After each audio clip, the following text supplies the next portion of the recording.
T20 ప్రపంచ cup 2024లో భాగంగా super 8 దశలో గురువారం రోజున ఇంగ్లాండ్ వెస్టిండీస్ మధ్య మ్యాచ్ జరిగింది. ఈ మ్యాచ్లో ఇంగ్లాండ్ జట్టు ఏకంగా 8 వికెట్ల తేడాతో అద్భుత విజయాన్ని నమోదు చేసింది. దీంతో సూపర్ 8 దశలో తాము ఆడిన మొదటి మ్యాచ్లోనే బట్లర్ సేన బోణీ కొట్టింది. గ్రూప్ స్టేజ్లో అంత గొప్పగా ఆడకపోవడంతో అతి కష్టం మీద సూపర్ 8 దశకు చేరిన ఇంగ్లాండ్ జట్టు సూపర్ 8కు చేరిన తర్వాత గాడిలో పడినట్లు కనపడుతోంది. ముఖ్యంగా ఆ జట్టులోని బ్యాట్స్మెన్ మంచి ఫామ్లో కనపడుతున్నారు.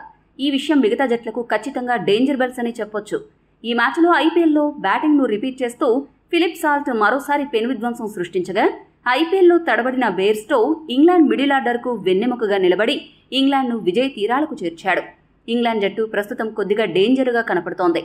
ఆ జట్టులోని మిగతా ఆటగాళ్లు కూడా పుంజుకుంటే ఆ జట్టుని ఆపడం చాలా కష్టమవుతుంది అని చెప్పడంలో ఎటువంటి అనుమానం లేదు. ఇక సొంత గడ్డపై ఆడుతున్న వెస్టిండీస్ జట్టు ఈ మ్యాచ్లో ఘోరమైన ప్రదర్శన చేయకపోయినా అంత గొప్ప ప్రదర్శన అయితే చేయలేదు. ముఖ్యంగా బ్యాటింగ్ విషయంలో ఆ జట్టు కొద్దిగా విఫలమైంది. ఆ జట్టు బ్యాట్స్మెన్లలో చార్లెస్ పూరంగ్, అలానే రొమారియో షెఫర్డ్ చాలా నెమ్మదిగా బ్యాటింగ్ చేశారు. టీ20 మ్యాచ్ల్లో బ్యాటింగ్ అనుకూలించే పిచ్లపై వన్డే తరహాలో బ్యాటింగ్ చేశారు. దీంతో వెస్టిండీస్ జట్టు భారీ స్కోరు సాధించలేకపోయింది.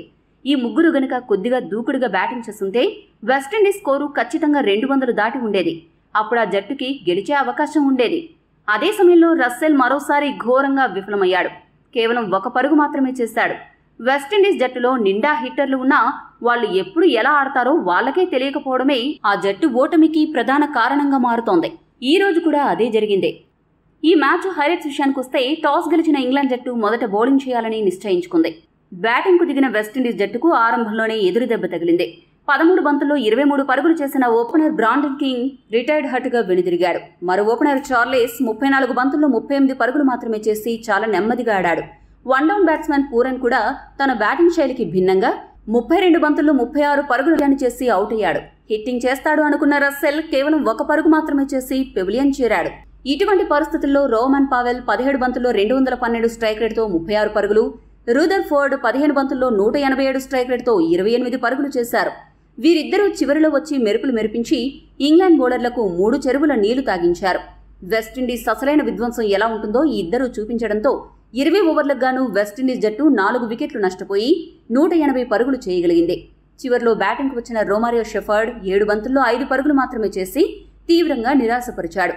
ఇంగ్లాండ్ బౌలర్లలో Jofra Archer, Adil Rashid, Moeen Ali, Livingstone 1 wicket దక్కించుకున్నారు.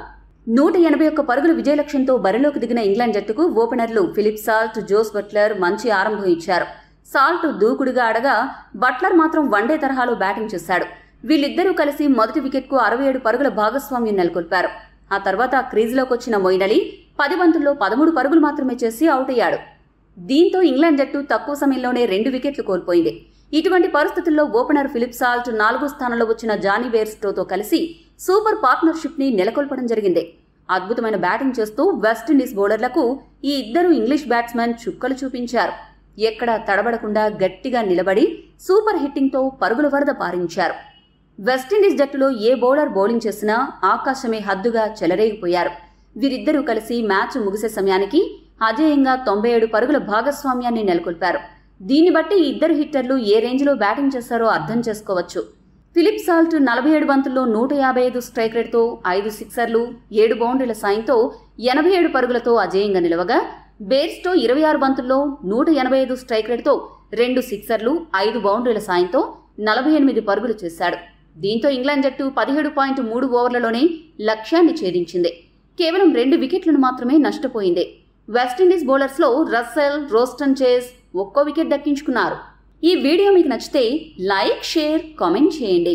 మరిన్ని స్పోర్ట్స్ అప్డేట్స్ కోసం మా ఛానల్ను సబ్స్క్రైబ్ చేసుకోండి.